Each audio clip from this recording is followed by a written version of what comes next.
Moi, je m'appelle Jonas Dornier, je viens de France, d'une petite ville qui s'appelle Besançon, dans le nord-est de la France, vers la Suisse et l'Allemagne. En fait, j'ai fini ma licence dans le commerce l'année dernière.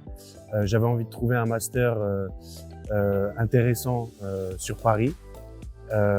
Et en fait, je me suis vite rendu compte que on n'avait pas le choix d'avoir un certain niveau d'anglais pour réussir, si on voulait vraiment réussir dans des grosses entreprises sur Paris, par exemple.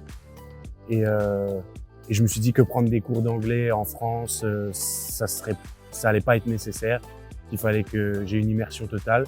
Donc c'est pour ça que je me suis renseigné, j'ai cherché, je suis tombé sur Edischool et pour moi c'était la meilleure opportunité. Des raisons en particulier, parce qu'au début, quand je faisais mes recherches, j'avais pas spécialement de pays en tête. C'était un pays anglophone, mais en fait, c'est en Europe. On parle anglais, il y a l'euro, c'est assez proche de la France. Si je veux revenir en cas de soucis, etc., il n'y a pas énormément, de problèmes. Donc voilà. Les premières semaines où je suis arrivé ici, moi, on m'avait beaucoup parlé du temps en Irlande, le mauvais temps, la pluie, etc. Quand je suis arrivé, pendant 2 semaines, j'ai eu du beau temps, donc j'étais un petit peu surpris. Mais bon, la réalité a vite pris le pas. Mais ça se passe très bien malgré un petit peu de pluie. De là où je viens, on connaît ça aussi, donc voilà, pas de souci. Et les gens très accueillants. Par rapport à la France, j'ai l'impression que les gens sont quand même un peu plus accueillants. On a l'impression que si on a un problème, il y a toujours quelqu'un qui est disponible pour nous aider. Donc ça c'est cool. Je souhaite travailler. Là, je suis là depuis 2 mois et en fait, j'ai travaillé 2 ans en France, donc j'avais le droit de toucher le chômage durant 3 mois. Donc voilà, j'ai travaillé 2 ans, les 2 années qui sont passées. Donc j'avais envie de faire aussi une petite pause au niveau du travail. Donc ces 3 mois de chômage, ça me permet de me reposer un petit peu.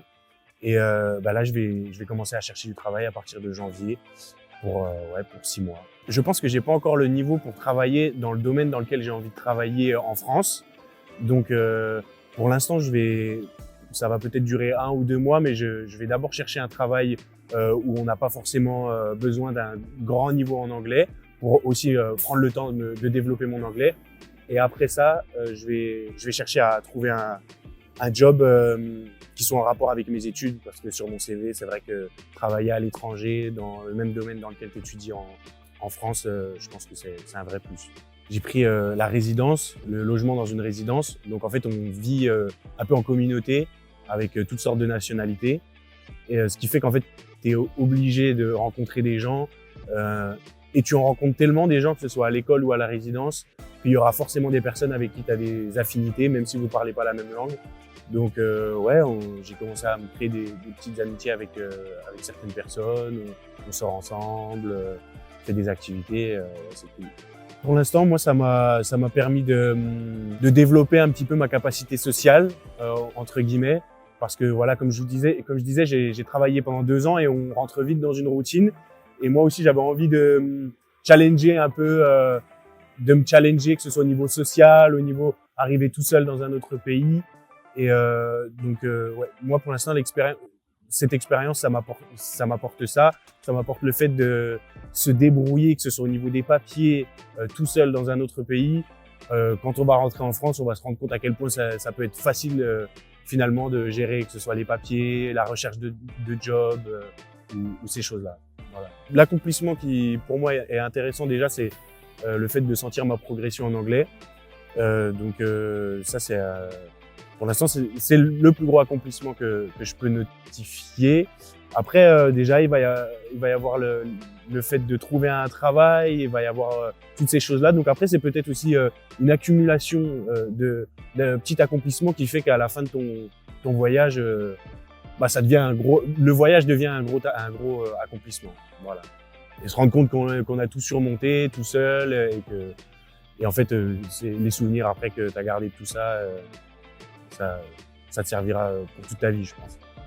Je pense que le premier conseil, c'est d'avoir envie, d'être motivé, de partir tout seul à l'aventure.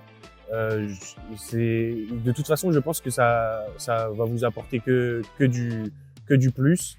Ce genre d'expérience, quand on se challenge un petit peu, je pense que ça peut être que bien.